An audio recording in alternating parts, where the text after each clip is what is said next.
Now that we've decided which images we're going to use for this composite, we're ready to bring them into Photoshop. So in the download available for this section, I've given you those 6 images in a folder called Andrew. So go ahead and open those with me right now. What we're going to do is we'll go to File. Remember, we could open them as 6 separate documents, or we could go to File, Scripts, Load Files into Stack, and we'll select our 6 Andrew images, and then click OK. Remember not to select any of the other options like aligning or creating a smart object. We just want them as layers, as they are. So right here, let's go layer by layer and label what we've got. So this top layer is going to be used for the arms and chest. So we'll just name that, we'll name it Andrew Arms. Yeah. Okay, I'll turn that off and we'll go to the next one. This one will be called Andrew Hair. The next one down here will be called Andrew Hair 2.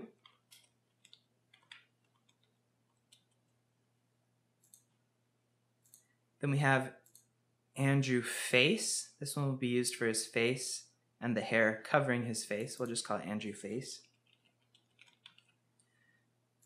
And down here we have, let's see, what was this one? Oh yeah, so this bottom one is Andrew Legs. We'll call it Legs, yeah, even though it's gonna be like all of this right here. It'll be Andrew Legs, and then this one above it is Andrew Foot Left. Just remember, we have to use this foot to paste onto here because this one's covered.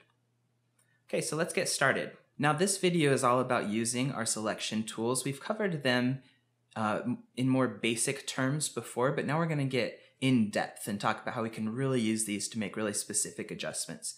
So the first thing I'll show you, let's turn on that Andrew Foot layer. We don't need all of this layer information, so let's just go to the lasso tool here.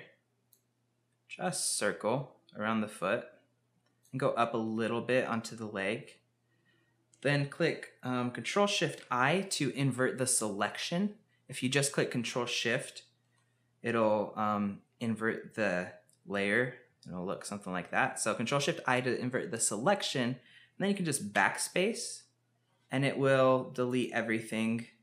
Click Control-D to deselect. Now you can see this layer is just the foot. Doing this can be helpful for layers. If you want to bring the file size of your document down, you can just cut out the parts of each layer that you need.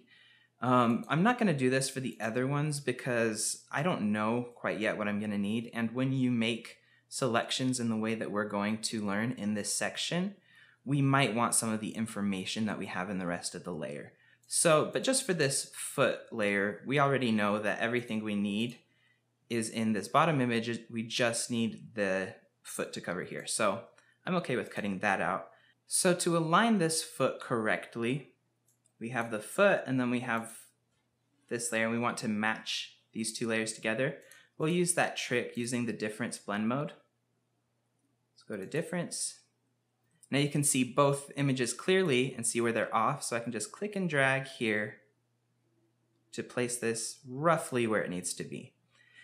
And what I'm going to do, go back to normal blend mode, you can see here that this foot has a lot of detail on the shoe. It has all these little lines, the laces, everything would need to match up perfectly. So I'm going to use the entire shoe from the top layer and then cut it right around here on the leg.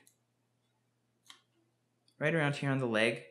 Because I think it'll be a lot easier to blend in the pants material than it would be to try to blend in areas of the shoe. So what I'm going to do, I'll go back to the difference blend mode, and I'll just look for the places up on the leg where it would matter that they blend correctly. So I'll go to my transform box, so Control T.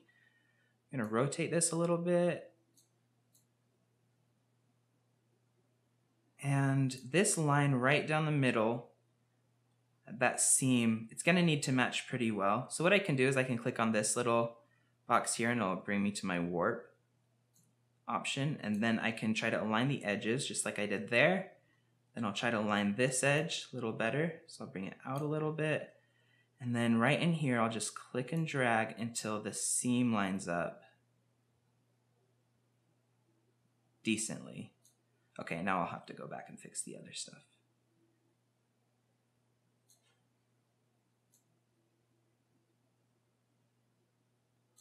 Okay, let's see, the seam, it's kind of giving me some trouble. About right there looks good. I'll bring these in a tiny bit. Okay, click OK. Bring this blend mode back to normal, and now I'll create a layer mask around the foot, and I will paint out the areas of this seam that I don't want. So I'll go to a black brush, just paint out here. I have a brush with, here, I'll bring the hardness down a little bit.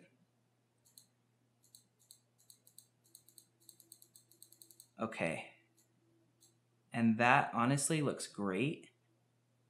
No one's going to be looking at this too closely. Even if they were, I wouldn't be able to guess that that was two different images. So if we turn it off, we can see the changes we made. Great. Now, because we're not referencing this image, like in the final composite, no one's going to see what it was supposed to look like. They'll just see what we show them. So even though technically like it's a little misshapen, we could try to match it a little more perfectly. No one knows what they're supposed to be seeing.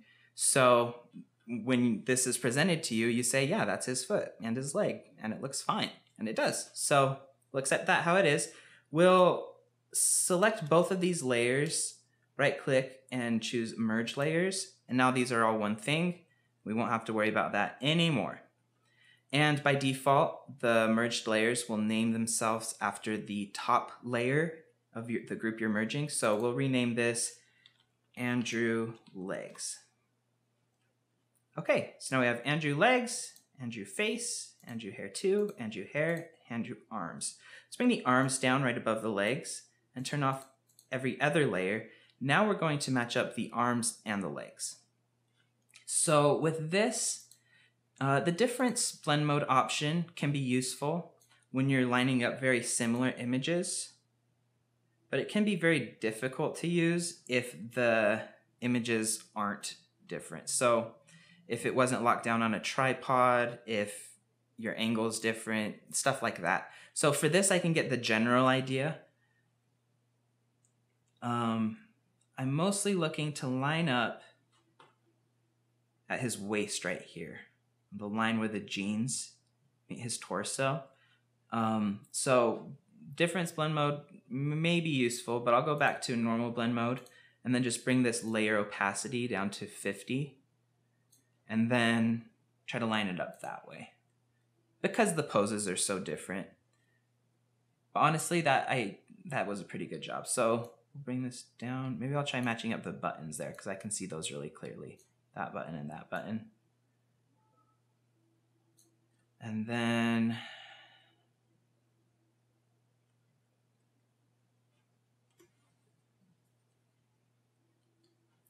his back here.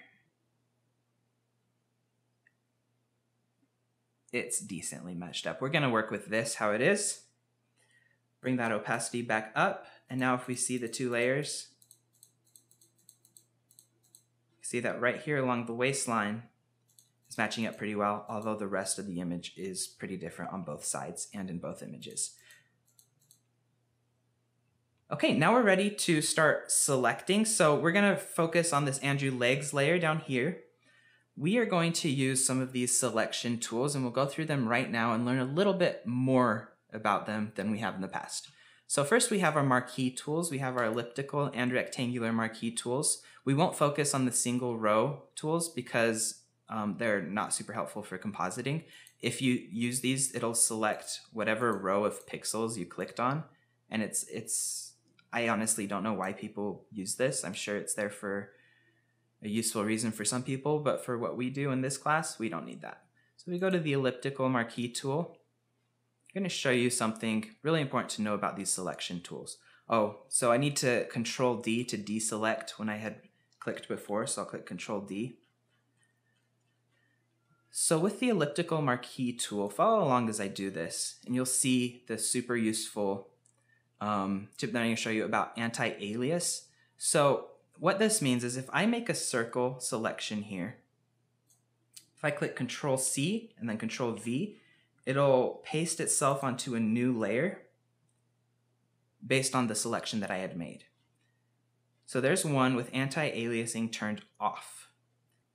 So now if we go and make another selection, turn anti-aliasing on, do another circle in here, Control C, and then we want to select from this bottom layer. So make sure you're selecting the right layer.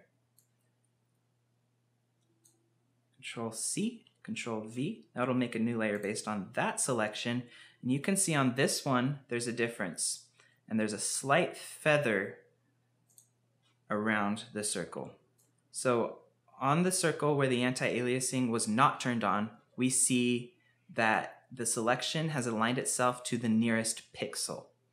Even though it's a circle and doesn't go perfectly pixel by pixel when you make the selection, right? Some of these areas are going in between pixels. It'll snap itself to the nearest pixel. On this one, if the line was traveling in between pixels, which in most selections that's going to be the case, right? It will show transparent pixels to make it look more smooth.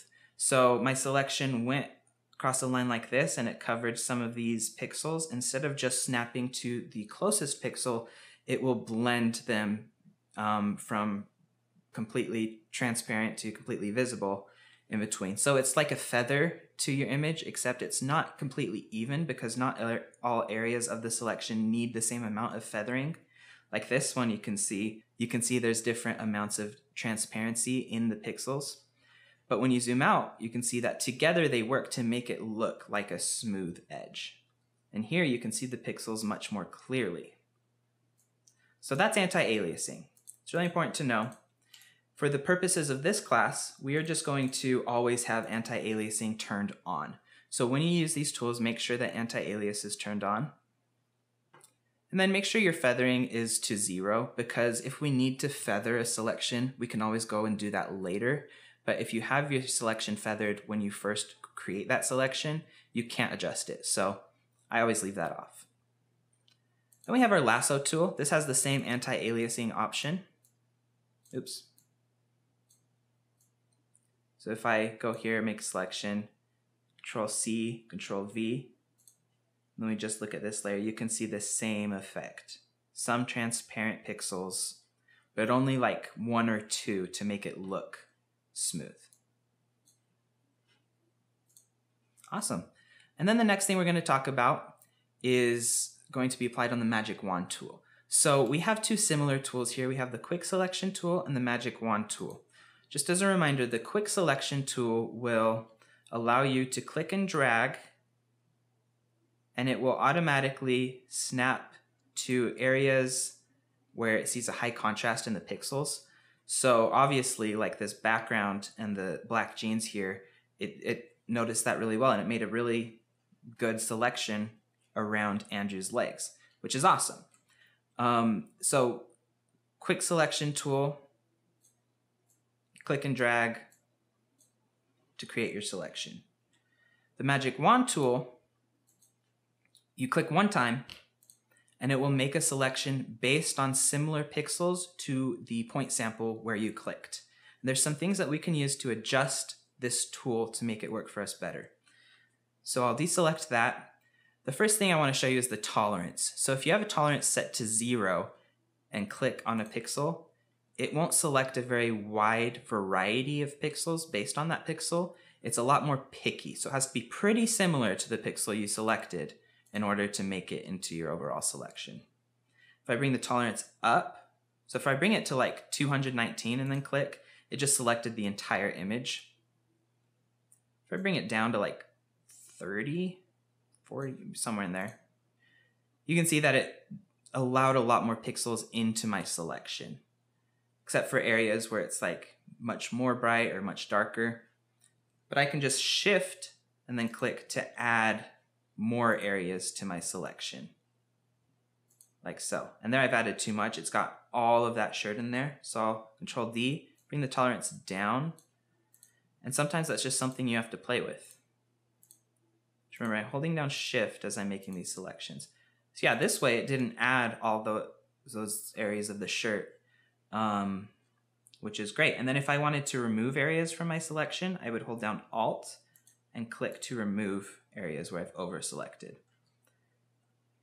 Another thing I want to show you about this tool is the Contiguous option. And this is available in multiple tools, but it means the same thing across the board, which is that it will only select pixels that are touching the original point sample.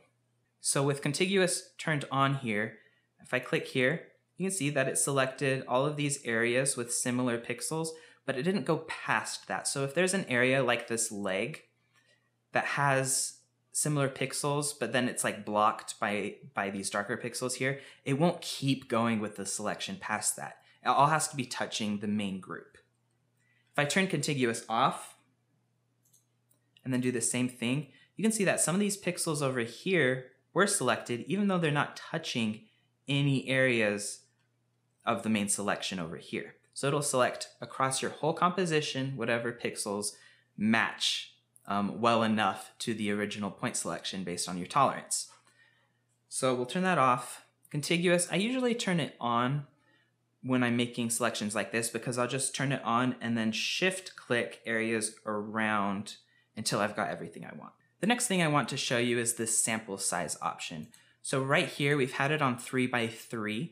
And if I click here on point sample, what it will do is make my sample based on the single pixel that I select, which can be kind of difficult to control. So if I zoom in here and I select a pixel, if my tolerance is up, it will do a good job at, getting a good sample based on one pixel because these pixels are all pretty similar to each other. If I zoom all the way in, there's not a wide variance of the color tones here because it was just a white wall, right?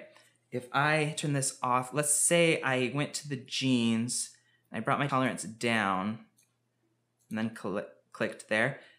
Based on whichever single pixel I clicked, it'll select pixels similar to that. And you can see in the jeans, there's a wider variety, right, in the colors of the pixels.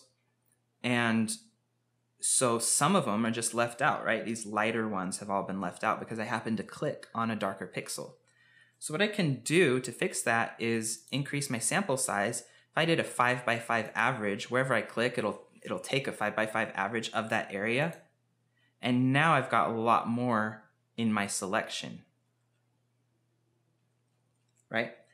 So if I wanted to increase that even more, do that. And now I've got all of this in my selection. Pretty much all of the jeans made it, except for some of the really dark areas here. So that's sample size. I'll usually leave it on 3x3 or 5x5 because that's usually good enough.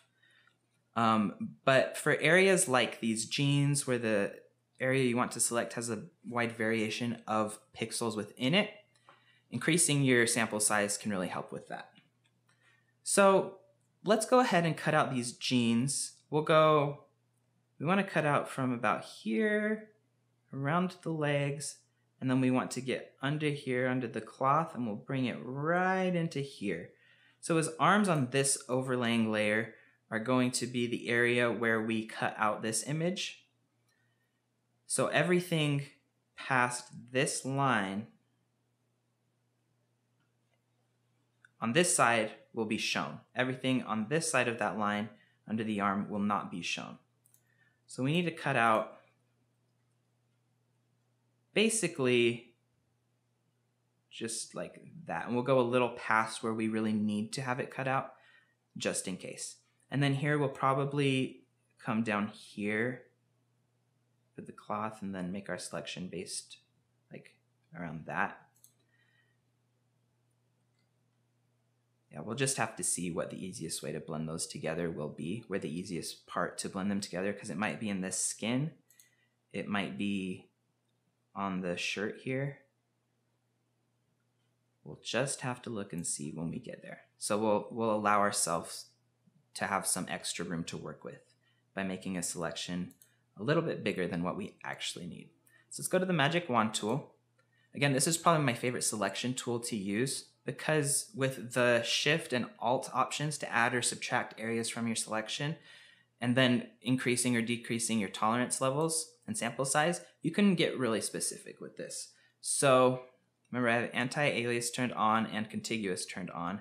Do not have Sample All Layers turned on, because that will, whatever is visible will be caught in my selection, and I'm just looking at this single layer right now. So I'll click here to start. Good. I'll shift click to just make sure my selection goes all the way up here.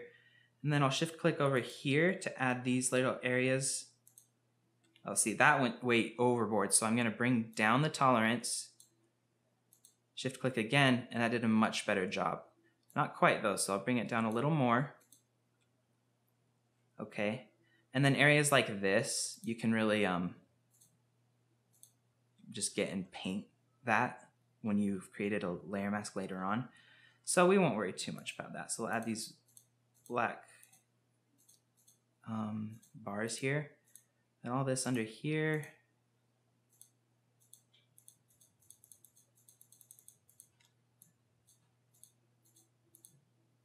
Okay. And when I'm doing this, there are going to be little areas like this that didn't make it into the selection. My main focus is the overall border of the selection, so this right here.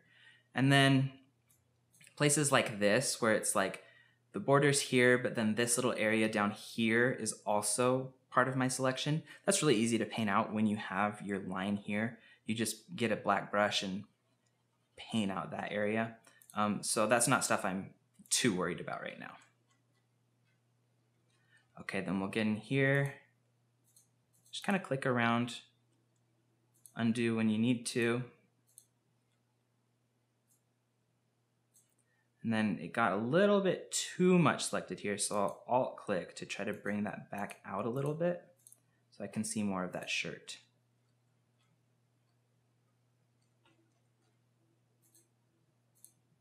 Oops, bring the tolerance down here.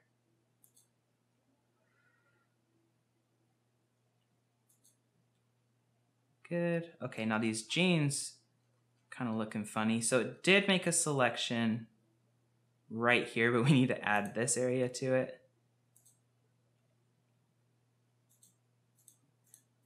Oh, okay, so we need to add all this to the selection.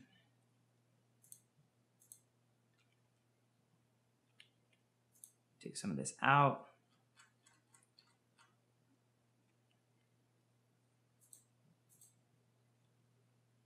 What am I think this like double, triple line is kind of throwing me off because I can't tell what's selected and what's not. With that, I can click on my quick mask icon down here, and it'll show me what's selected and what's not. So you can see that all of this wasn't selected and all of this was. And I thought it was the opposite. So yeah, so we'll go ahead and turn that off. It'll go back here. We can just there we go. Just a few clicks will help us with that. Okay.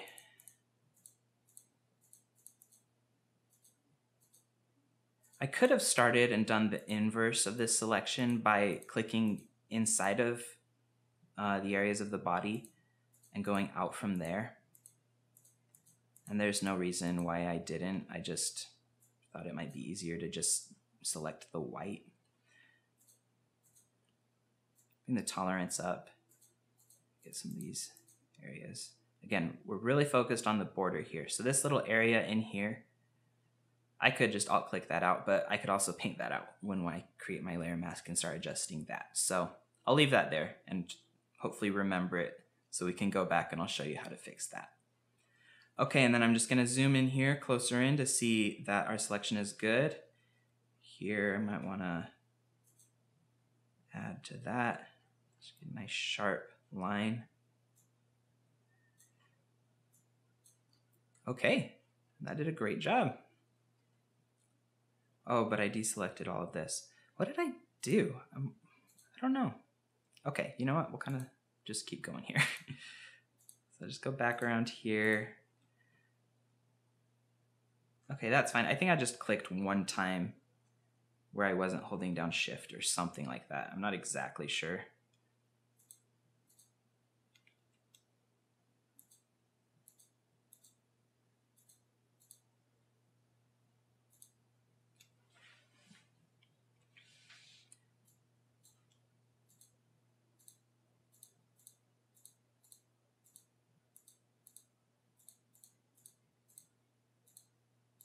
So up here, even though this down here is a mess, I don't care because I care about this border line right here. And I don't really care about anything else.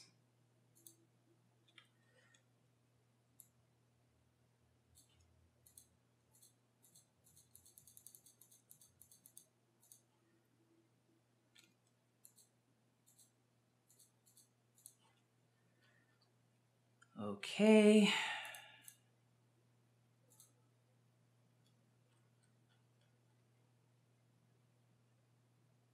Great. Okay, so now let's click on Select and Mask here. Actually, I'll add this to our... Yeah, just to make sure the area is up here, even though I don't think that'll end up being visible. Let's go to Select and Mask. What we need to do is invert this selection. So we'll click down here at Invert.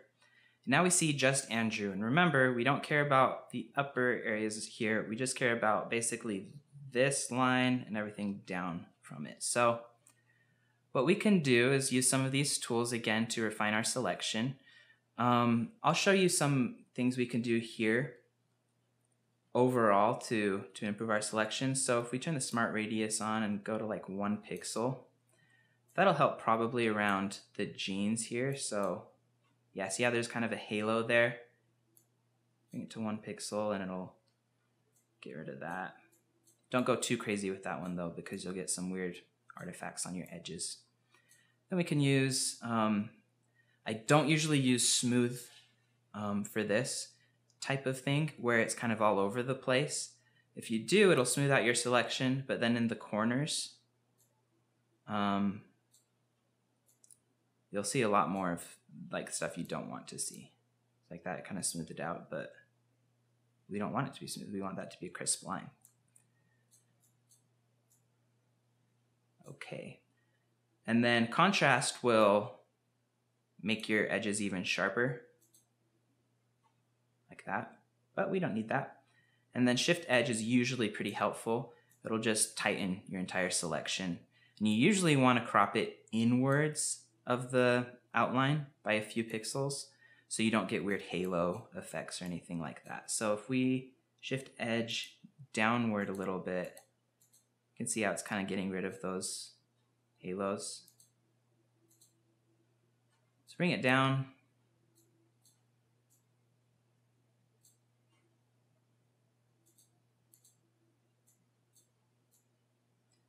Okay. And then down here, this is going to need to be adjusted, but I think we'll probably focus on that when we have our layer mask to edit. But for now, we can also add a feather. I'll usually add a feather of about 0.5 to 1 pixels, somewhere in there, to really just smooth out everything. And that small of a feather isn't super noticeable, but it does make a big difference. Even shift it in even more from there. To accept this, let's click OK. Make sure we have it output to layer mask. Click OK. And now we have a new layer mask on this layer. If we turn that layer mask off, shift click to turn it off, you can see our original and what we have now. If we alt click, we can see just the layer mask. And now we can go in and really easily just paint out these areas where the magic wand tool failed us. So I'll go ahead and do that right now. I'll just come over here and just paint all of this area out because we do not need that. Okay, now let's take a better look at what this is going to be. Perfect. Okay, now we can see a really good view of how these are actually looking. And what I like to do in more complex composites is to add a new solid color layer behind everything else or underneath everything else. So if you click down here on this little circle, you can choose solid color, and I'll choose something that's like really artificial looking and super noticeable, super saturated. And then I'll bring that below everything else. And now here we can see how this selection is really looking. Look down here on the shoe where we have trouble earlier. If we were looking at this with just the checkerboard behind here, you wouldn't notice those white areas as much. So a super like neon type of color like this can really help. So let's go back to the brush, bring it down, and we'll just paint these out. Good, and you can always tell if something looks good or bad by zooming out and looking at the picture as a whole. Now that foot isn't showing anything weird. It might not be the most perfect selection, but from here it looks fine, and that's how the audience is going to see it anyway, so don't need to worry about it past that. And then this area with the shirt, it's supposed to look kind of like it's in motion and stuff, so I'll refine this a little bit with the brush, especially right here.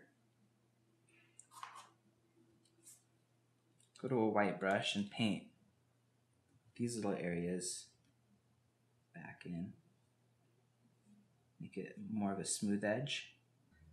Okay, and now because we want it to look like it's kind of in motion a little bit, that it's kind of floating around, we can go alt-click on the layer mask and use the blur tool to kind of blur out this spot. So go to the blur tool here,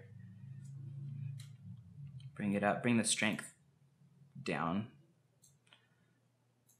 Just kind of go over this a little bit. Remember, it's not blurring anything on our layer, just the mask.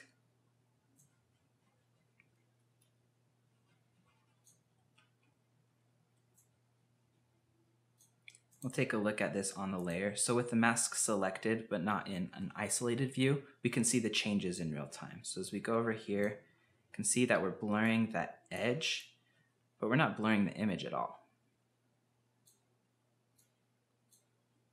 Just the mask. Okay, so there we have it. We have our legs.